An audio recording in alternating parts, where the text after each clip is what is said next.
I was hired to survey the site because no one else wanted it. The land sat several miles outside of town, an undeveloped industrial stretch that never became anything meaningful. It was made up of flat frozen fields, half-collapsed fencing, and concrete paths buried beneath years of neglect and snow. It was the kind of place developers forgot existed. I was 39 years old, a contract surveyor, and I was used to working alone. That day was supposed to be routine. I planned to take my measurements, mark the boundaries, and leave before the weather turned. But before I was done, the snowfall took place. At first, it was the kind of snow you barely register, thin flakes drifting sideways in the wind.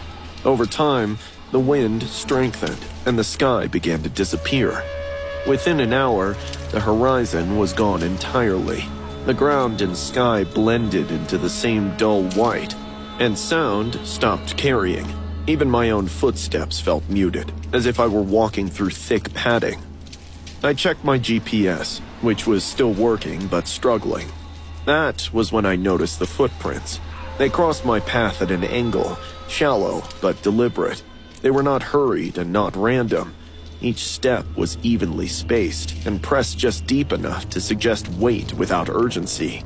Whoever made them had been moving slowly and carefully, conserving energy. I stood there longer than I should have, staring at them, while the wind erased sound around me. I followed the footsteps for roughly 20 yards. They ended abruptly. Fresh snow had covered them completely, leaving no turnoff, no disturbance, and no indication of where they went. It was as if the person had vanished. My chest tightened, but I told myself that snow and wind could erase tracks quickly. I forced myself to continue working. Visibility continued to drop. Soon, I could only see 10 feet ahead of me, then 5. The whiteout thickened until depth perception felt unreliable, like walking inside a blank wall. I turned back toward my truck earlier than planned, feeling uneasy in a way I couldn't explain. I saw the shape of what looked like a man. I stopped moving immediately. The shape remained still, letting the snow fall through it, which told me it was real. When I shifted my position slightly, the shape adjusted as well, maintaining distance. I realized he was watching me. As the distance closed, details became visible. The man was tall but hunched against the cold. He wore layered animal hides mixed with scraps of industrial insulation, including pink fiberglass and silver-backed foam. Everything was stitched together with wire and twine. The clothing was not theatrical or decorative. It was practical and carefully constructed by someone who understood how deadly exposure could be. His face was uncovered.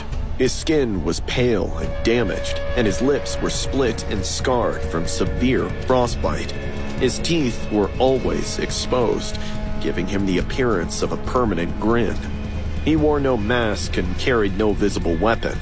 That absence frightened me more than anything else. I turned and walked toward my truck. He did not rush or follow directly. Instead, he repositioned himself. Every time I changed direction, I would catch sight of him again, slightly closer than before. He used the snowfall as cover and let me do the moving. At one point, he spoke. "You won't hear anyone out here." His voice was flat and dry, and it sounded calm, as if he were stating a simple fact rather than making a threat. I did not respond. When I reached my truck, my hand shook so badly that I dropped my keys twice. I climbed inside and slammed the door behind me. I turned the key, but the engine did not start. The dashboard lights flickered briefly and then went dark. I tried again, but nothing happened. I got out and opened the hood.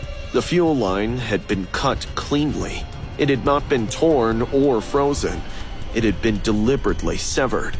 I felt a shift in the air behind me. He was closer now, close enough that I could see the stitching in his clothing and the frost clinging to his beard. I could smell him too, which surprised me. The scent was a mix of old fabric, cold metal, and something faintly sweet and rotten beneath it. He dragged something beneath the snow as he moved. I could not see it clearly, but it appeared to be a length of a cable or a hooked tool used for hauling scrap. He still did not rush. He did not need to. That was when I understood what he was doing. He was hunting me. I couldn't wait there for him to get me. I abandoned the truck and walked blindly into the whiteout. My GPS had stopped working, and my sense of direction disappeared within minutes. I knew moving quickly was dangerous, but panic took over. My lungs burned, my legs went numb, and my thoughts scattered. Every time I slowed down, I found him standing just within sight, waiting patiently.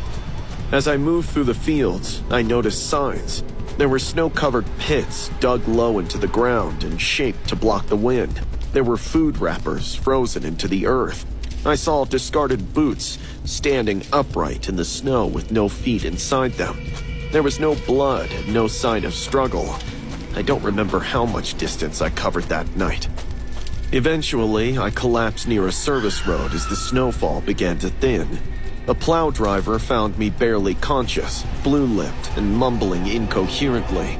I woke up in a hospital with frost-nipped fingers and a doctor telling me how lucky I was to be alive. I informed authorities, who later investigated the site. They found nothing unusual. The snow had erased every track, every shelter, and every sign of habitation. They told me the hypothermia could cause confusion and hallucinations. They suggested the footprints might have been mine, and there actually was no man that night. He was there. I knew it. I still dream of that exposed grin appearing through falling snow. He was not a hunter chasing prey. He was someone who understood winter well enough to let it finish the job.